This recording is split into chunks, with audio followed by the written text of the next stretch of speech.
तो प्रेम से कहिए राधे राधे। भागवत कथा का मूल उद्देश्य है मनुष्य को ईश्वर से जोड़ना। ओम नमो नारायण, ओम नमो नारायण, ओम नमो नारायण, ओम नमो भगवते वासुदेवाय नमः, ओम नमो भगवते वासुदेवाय नमः, ओम नमो भगवते वासुदेवाय नमः, ओम श्री गणेशाय नमः, ओम श्री गणेशाय नमः, ओम श्री गणेशाय नमः। देवियों, सज्जनों, दोस्तों, भक्तों, श्रोताओं, सभी को नमस्कार।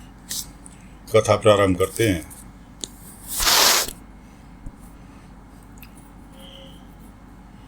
नारद जी भगवान विष्णु से सृष्टि के वर्णन का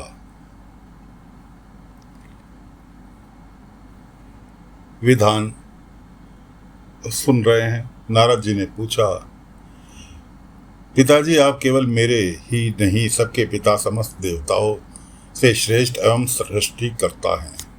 आप मेरा प्रणाम है। आप मुझे सहज ज्ञान दीजिए जिससे आत्म तत्व का साक्षात्कार हो जाता है। पिताजी, इस संसार का क्या लक्षण है? इसका आधार क्या है? इसका निर्माण किसने किया है? इसका प्रलय किस में होता है? यह किसके अधीन है और वास्तव में यह क्या वस्तु है? आप इसका तत्व बताइए। आप तो यह सब कुछ जानते हैं, क्योंकि जो कुछ हुआ, हो रहा है या होगा, उसके स्वामी आप ही हैं। यह सारा संसार हथेली पर रखे हुए आंवले के समान आपके ज्ञान दृष्टि के अंतर्गत ही है। पिताजी, आपको यह ज्ञान कहाँ से मिला? आप किसके आधार पर ठहरे हुए हैं? आपका स्वामी कौन है और आपका स्वरूप क्या है? आप अकेले ही अपने माया से पंचभूतों के द्वारा प्राणियों की सृष्टि कर लेते हैं। कितना अद्भुत है! जैसे मकड़ी अनायास ही अपने मुंह से जाला निकालकर उसमें खेलने लगती है, वैसे ही आप अपनी शक्ति के आश्रय से जीवों को अपने ही उत्पन्न करते हैं और फिर भी आप में कोई विकार नहीं होता। जगत में नाम, रूप और गुणों से जो कुछ जाना जाता है, उसमें मैं ऐसी कोई सत, असत, उत्तम, माध्यम या अधम वस्तु नहीं देखता जो आपके सिवा और किसी से उत्पन्न हुई हो। इस प्रकार सबके ईश्वर होकर भी आपके एकाग्रचित घोर तपस्या की इस बात से मुझे मोह के साथ साथ बड़ी शंका भी हो रही है कि आपसे बड़ा कोई है क्या? पिताजी, आप सर्वज्ञ सर्वेश्वर हैं। जो कुछ मैं पूछ रहा हूँ वह सब आप कृपा करके मुझे इस प्रकार समझाइए कि जिससे मैं आपके उपदेशों को ठीक ठीक समझ सकूं। साथियों, ये खंड 2 का आपको 5वां अध्याय सुना रहे हैं और सृष्टि का वर्णन कैसे हुआ, कब हुआ, क्यों हुआ, ये नारद जी भगवान विष्णु से साक्षात्कार रूप से पूछ रहे हैं कि प्रभु, मुझे समझाओ, यह है क्या? कौन है, कहाँ है, कैसे है? आगे चलते हैं। ब्रह्मा जी ने कहा, बेटा नारद, तुमने जीवों के प्रति करुणा के भाव से भरकर यह बहुत ही सुंदर प्रश्न किया है। जवाब नारद जी दे रहे हैं, वो क्षमा करें, जवाब ब्रह्मा जी दे रहे हैं, क्योंकि इसमें भगवान के गुणों का वर्णन करने की प्रेरणा मुझे प्राप्त हुई है। तुमने मेरे विषय में जो कुछ कहा है, तुम्हारा यह कथन भी असत्य नहीं है, क्योंकि जब तक मुझसे परे का तत्व जो स्वयं भगवान ही है जान नहीं लिया जाता, तब तक मेरा ऐसा ही प्रभाव प्रतीत होता है। जैसे सूर्य, अग्नि, चंद्रमा, ग्रह, नक्षत्र और तारे उन्हीं के प्रकाश से प्रकाशित होकर जगत में प्रकाश फैलते हैं, वैसे ही मैं भी उन्हीं स्वयं प्रकाश भगवान के चिन्मय प्रकाश से प्रकाशित होकर संसार को प्रकाशित कर रहा हूँ। उस समय भगवान वासुदेव की मैं वंदना करता हूँ और ध्यान भी, जिनकी दुर्जय माया से मोहित होकर लोग मुझे जादूगर कहते हैं। यह माया तो उनकी आंखों के सामने ठहरती ही नहीं। झेप कर दूर से ही भाग जाती है, परंतु संसार के अज्ञानी जन उसी से मोहित होकर यह मैं हूँ, यह मेरा है, इस प्रकार बकते रहते हैं। भगवत स्वरूप नारद, द्रव्य, कर्म, काल, स्वभाव और जीव वास्तव में भगवान से भिन्न दूसरी कोई भी वस्तु नहीं है। वेद नारायण के परायण हैं, देवता भी नारायण के अंगों में से कल्पित हुए हैं और समस्त यज्ञ भी नारायण की प्रसन्नता के लिए ही है, तथा उनसे जिन लोगों को प्राप्ति होती है वे भी नारायण में ही कल्पित हैं। सब प्रकार के योग भी नारायण की प्राप्ति के ही हेतु हैं। सारी तपस्याएं नारायण की ओर ही ले जाने वाली हैं। ज्ञान के द्वारा भी नारायण ही जाने जाते हैं। समस्त साध्य और साधनों का पर्यवासन भगवान नारायण में ही है। वे दृष्टा होने पर भी ईश्वर हैं, स्वामी हैं, निर्विकार होने पर भी सर्वस्वरूप हैं। उन्होंने ही मुझे बनाया है और उन्हीं की दृष्टि से ही प्रेरित होकर मैं उनके इच्छा अनुसार सृष्टि रचना करता हूँ। भगवान माया के गुणों से रहित एवं अनंत हैं। सृष्टि और स्थिति और प्रलय के लिए रजोगुण, सत्वगुण और तमोगुण, ये तीन गुण माया के उनमें स्वीकार किए गए हैं। यही तीनों गुण द्रव्य, ज्ञान और क्रिया का आश्रय लेकर मायातीत नित्य मुक्त पुरुष को ही माया में स्थित होने पर कार्य, कारण और कर्तापन के अभिमान से बांध लेते हैं। नारद इंद्रियादि भगवान गुणों के इन तीन अवतरणों से अपने स्वरूप को भली भांति ढक लेते हैं, इसलिए लोग उनको नहीं जान पाते। सारे संसार के और मेरे भी एकमात्र स्वामी वही है। श्री विष्णु भगवान, नारायण जी, कृष्णा जी। मायापति भगवान से बहुत होने की इच्छा होने पर अपनी माया से अपने स्वरूप में स्वयं प्राप्त काल, कर्म और स्वभाव को स्वीकार कर लिया। भगवान की शक्ति से ही काल ने तीनों गुणों में शोभ उत्पन्न कर दिया, स्वभाव से उन्हें रूपांतरित कर दिया और कर्म ने महत्व को जन्म दिया। रजोगुण और सतगुण की बुद्धि होने पर महत्व का जो विकार हुआ उससे ज्ञान किया और द्रव्य रूप तम प्रधान विकार हुआ, वह अहंकार कहलाया और विकार को प्राप्त होकर तीन प्रकार हो गया।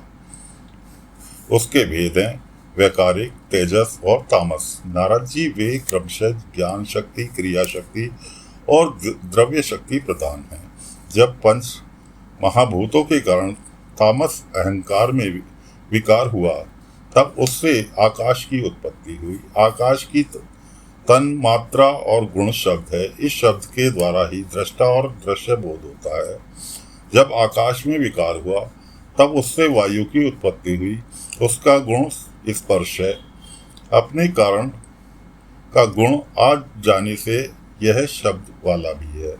इंद्रियों में स्फूर्ति, शरीर में जीवन शक्ति, औज और बल इसके रूप हैं। काल, कर्म, स्वभाव से वायु में भी विकार हुआ। काल, कर्म, स्वभाव से वायु में भी विकार हुआ, उससे तेज की उत्पत्ति हुई। इसका प्रधान गुण रूप है। साथ ही इसके कारण आकाश और वायु के गुण शब्द एवं स्पर्श इसमें है। तेज विकार से जल की उत्पत्ति हुई। इसका गुण है रस। कारण तत्वों के गुण शब्द, स्पर्श और रूप से भी इसमें है। जल के विकार से पृथ्वी उत्पत्ति हुई। इसका गुण है गंध। कारण के गुण कार्य में आते हैं। इस न्यास से शब्द, स्पर्श, रूप, रस और ये चारों गुण भी इसमें विद्यमान हैं। वैकारिक अहंकार से मन की और इंद्रियों की 10 अधिष्ठात्र देवताओं की भी उत्पत्ति हुई। उनके नाम हैं दिशा, वायु, सूर्य, वरुण, अश्विनी कुमार, अग्नि, इंद्र, विष्णु, मित्र और प्रजापति। तेजस अहंकार के विकार से श्रोत, त्वचा, नेत्र, जिह्वा और घ्राण ये पांचों ज्ञानेन्द्रिया एवं वाक, हस्त, पाद, गुदा और ज्ञानेन्द्रिय ये 5 कर्मेंद्रिया उत्पन्न हुई। साथ ही ज्ञान शक्ति रूप बुद्धि और क्रिया शक्ति रूप प्राण भी तेजस अहंकार से ही उत्पन्न हुए। श्रेष्ठ ब्रह्माविद जिस समय ये पंचभूत इंद्रियां, मन और सत्व आदि तीनों गुण परस्पर संगठित नहीं थे तब तक अपने रहने के लिए भोगों के साधन रूप शरीर की रचना नहीं कर सके। जब भगवान ने इन्हें अपनी शक्ति से प्रेरित किया तब ये तत्व परस्पर एक दूसरे के साथ मिल गए और उन्होंने आपस में कारण भाव स्वीकार करके वशिष्ठ समष्ट रूप पिंड और ब्रह्मांड दोनों की रचना की। वह ब्रह्मांड रूप अंडा 1 सहस्त्र वर्ष तक निर्जीव रूप से जल में पड़ा रहा। फिर काल, कर्म और स्वभाव को स्वीकार करने वाले भगवान ने उसे जीवित कर दिया। उस अंडे को फोड़कर उसमें से वही विराट पुरुष निकला जिसकी जंघा, चरण, भुजाएं, नेत्र, मुख और सिंह सहस्त्रों की संख्या में है। विद्वान पुरुष उपासना के लिए उसी के अंगों में समस्त लोक और उसमें रहने वाली वस्तुओं की कल्पना करते हैं। उसकी कमर से नीचे के अंगों में सातों पाताल की और उसके पेट से ऊपर के अंगों में सातों स्वर्ग की कल्पना की जाती है। ब्राह्मण इस विराट पुरुष का मुख है, भुजाएं क्षत्रिय हैं, जांघों से वैश्य और पैरों से शूद्र उत्पन्न हुए हैं। पैरों से लेकर कटी पर्यंत सातों पाताल तथा भूलोक की कल्पना की गई है। नाभि में भूलोक की, हृदय में स्वर्गलोक की और परमात्मा के वक्ष स्थल में महलों की कल्पना,